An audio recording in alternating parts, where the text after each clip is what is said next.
சீதையும் ராமரும் ஒரு நாள் நல்லா ஜாட்டுட்டு ஒரு மரம், அந்த மரம் நல்ல நிழல் கொடுக்கும், மரத்தினுடைய அந்த இடத்துல சாஞ்சுன்ட்டு சீதை அப்படியே இருக்கா. ராமர் தன் சீதையின் மடியில தலையை வச்சு படுத்துட்டு இருக்காரு. ஜம்முன்னு ஓடிட்டு இருக்கு. திடீர்னு பார்த்தா ஏதோ ஒரு காக்கா சுத்தி சுத்தி வருது. சீதையுடைய மார்பை பார்க்கறது. ரொம்ப சௌகுமாரியமான திருமேனி. காக்கா அது ஷாக்காஹாரி எல்லாம் கிடையாது, அது மாம்சாஹாரி. அதனால சீதையுடைய மாம்சம் பொருந்திய மார்பை பார்த்துட்டு இதை கவ்வினால் நன்னா இருக்குமேனு கொத்த வருது. சீதையும் பக்கத்துல இருக்கக்கூடிய சின்ன சின்ன கல்லால விரட்டி விட பாக்குறா. இது ரொம்ப ஸ்ட்ராங் காக்கா. இந்த ஸ்ட்ராங் காக்கா என்ன பண்ணி எடுத்து சீதையுடைய மார்பை அழகால கொத்தி ஒரு சின்ன மாம்ச துண்டை எடுத்துட்டு போயிடுத்து ரத்தம் பீறிட்டுன்னு வருது.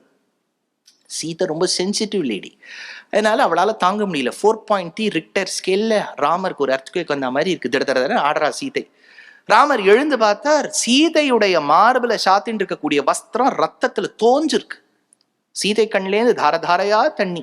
சீதை துடிக்கும் போது ராமர் பார்த்தார், இவளுக்கு ரத்தம் வருகின்றது என்றால் ரத்தத்தை வர வைத்தவன் எங்காவது இருக்க வேண்டும். சுத்தி பார்த்தா அதே மரம், அதே கிளை, கிளையில் ஒரு காக்கா, காக்காவின் மூக்குல ரத்தம் சொட்டின்னு இருக்கு. ரெண்டுத்தையும் கனெக்ட் பண்ணிவிட்டார். தர்க்கம் தானே இது, இதுல இங்க ரத்தம் இருக்கு, இங்க ரத்தம் வழியறதுனா இதுதான் காரணம். இப்ப அவர் யோசிச்சார், இந்த காக்காக்கு ஏதாவது தண்டனை கொடுக்கணும். ராமர் பார்த்தார், பக்கத்துல ஒரு புல்.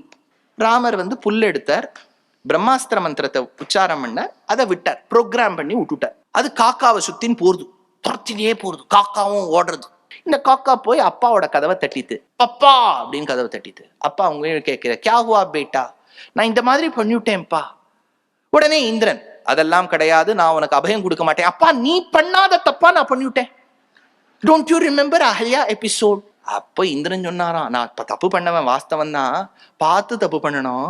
இது போய் ஜெகன்மாதா கிட்ட போய் நீ அபச்சாரப்பட்டுட்ட, என் பதவி போயிடும், நான் உனக்கு அபயம் கொடுக்க மாட்டேன். அம்மா கிட்ட போனாராம். அப்ப சச்சி தேவி சொன்னா, நாங்கள்லாம் ஒரு வாட்ஸ்அப் குரூப், சீதா பார்வதி நாங்கள்லாம், நான் இதெல்லாம் பண்ண என்ன பிளாக் பண்ணிடுவேன், நான் உனக்கு அபயம் கொடுக்க மாட்டேன். ரிஷிகள் கிட்ட போச்சான் காக்கா. ரிஷிகள் சொன்னா, நாங்களே இவர்கிட்ட சரணாகதி பண்ணிருக்கோம், நீ எப்படியோ போயிட்டு போ, நாங்க ஒண்ணும் கொடுக்க மாட்டோம்னு விட்டார். அடுத்தது அது பேர்ட் அசோசியேஷனுக்கு போச்சான். எடுக்கிறார் பெரியவாச்சான் பிள்ளை. இது போய் அப்ளிகேஷன் போட்டு, பாரு நம்மை மட்ட தட்டுகின்றார்கள் மனிதர்கள், அது ரொம்ப மேனிபுலேட் பண்ணிடுது. அங்கேருந்து உள்ள பிரசிடென்ட் வரார், அவர் தான் கருடன். அவர் சொல்லிட்டார், நீ பண்ண தப்புக்கு நாங்களே தண்டனை கொடுப்போம், ராமர் கொடுத்தா வாங்கிக்கோன்னு. ராமர் காலில் விழுந்துதான். அப்ப சீதை நினைச்சாலும், ஐயோ விழறதுதான் விழ, ஒழுங்கா விழுன்னு சொல்லிட்டு தள்ளி விட்டு காக்கா சரணாகதியை ஏத்துண்டாளாம். அப்ப அந்த காக்காக்கு ஒரு கண்ணாவது வெட்டி விடணும், ஏன்னா இது தப்பு பண்ணா ஏதாவது ஒரு தண்டனை கிடைக்கணும், ஸ்மால் சர்ஜரி பண்ணிடலான்னு ராமர் எடுத்துட்டார். 2 சாக்கெட் ஒரே கண்ணு. அதனாலதான் காக்கா எப்பவுமே இப்படி பார்க்காதான், இப்படி பார்க்குமா நட்டா இப்படி பார்க்குமா. காக்காட்சி கோலக்க நியாயம்னு பேர் இருக்கு.